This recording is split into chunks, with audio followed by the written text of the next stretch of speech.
तसव्वुर करें एक ऐसी दुनिया जहां रियाजी महज गिनती तक महदूद हो, न मुसावात, न अलजबरा, न जदीद कंप्यूटर साइंस और न ही इंटरनेट।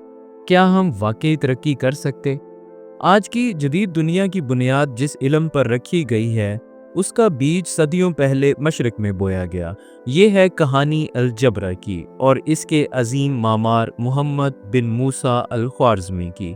आइए आज हम वक्त की दहलीज पर वापस चलते हैं, बगदाद के सुनहरी दौर में, जहां इल्म के चिराग रोशन किए जा रहे थे और जहां एक दिमाग ने ऐसा काम किया जिसने पूरी दुनिया का नक्शा बदल दिया।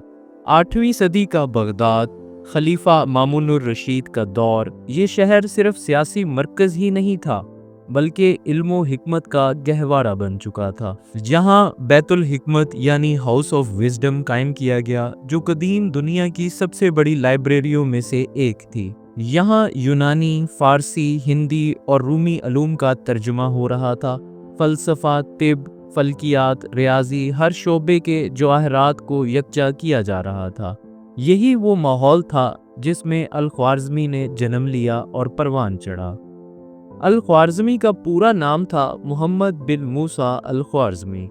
इनकी पैदाइश 780 ईस्वी के आसपास ख्वारिज़म, जो मौजूदा उज़्बेकिस्तान है, में हुई।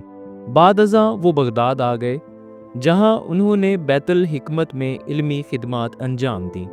उनके दौर में रियाजी महज गिनती, जमा तफरीक, ज़रब और तकसीम तक महदूद थी, लेकिन अल ख्वारिज़मी ने एक नई राह निकाली, मुसावात को हल करने की, और यहीं से अलजबरा का आगाज़ हुआ। अलजबर का लफ्ज़ अरबी ज़ुबान से आया है, जिसका मतलब है जोड़ना या बहाल करना। अल ख्वारिज़मी ने अपनी मशहूर किताब अल किताब अल मुख्तसर फ़िल हिसाब अल जब्र अल मुकाबला में पहली बार मुसावात को तहरीरी और मंतकी अंदाज में हल करने का तरीका बयान किया। इस किताब ने बाद में यूरोप में रियाजी की बुनियाद रखी। ये किताब न सिर्फ मुसावात को हल करने की तकनीक सिखाती है, बल्कि अमली ज़िंदगी के मसाइल जैसे विरासत, ज़मीन की तकसीम और तजारती लेन देन का हिसाब भी इसमें मौजूद है। इस किताब में 3 बुनियादी इक़साम की मुसावात बयान की गई हैं, जो कि आपकी स्क्रीन पर नज़र आ रही हैं।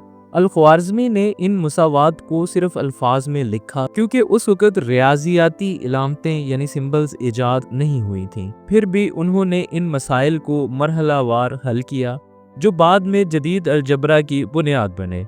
उनके इस अंदाज ने रियाजी को महज गिनती से निकाल कर एक मंतकी साइंस में बदल दिया। अल ख्वारिज़मी की किताब का लातीनी ज़ुबान में तर्जुमा अलजबरा के नाम से हुआ। इस किताब से यूरोपीय रियाजी दानों ने अलजबरा सीखा और यहीं से अल ख्वारिज़मी का नाम एल्गोरिदम की सूरत में जिंदा हो गया। जी हाँ, आज जो हम एल्गोरिदम कहते हैं वो अल ख्वारिज़मी के नाम से ही निकला है।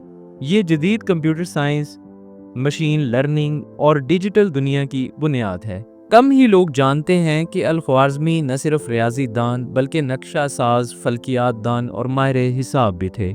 इनकी सोच ने बाद में कंप्यूटर प्रोग्रामिंग की राहें खोलीं। गूगल, फेसबुक, एप्पल, इन सब की बुनियाद एल्गोरिदम्स पर है, और ये एल्गोरिदम्स हज़ारों साल पहले एक मुसलमान साइंसदान ने दरियाफ्त किए थे। मगरिब आज साइंस और टेक्नोलॉजी का अलम बरदार है, लेकिन हकीकत ये है कि मशरक, खुसूसन मुस्लिम दुनिया ने ही इसकी बुनियाद रखी।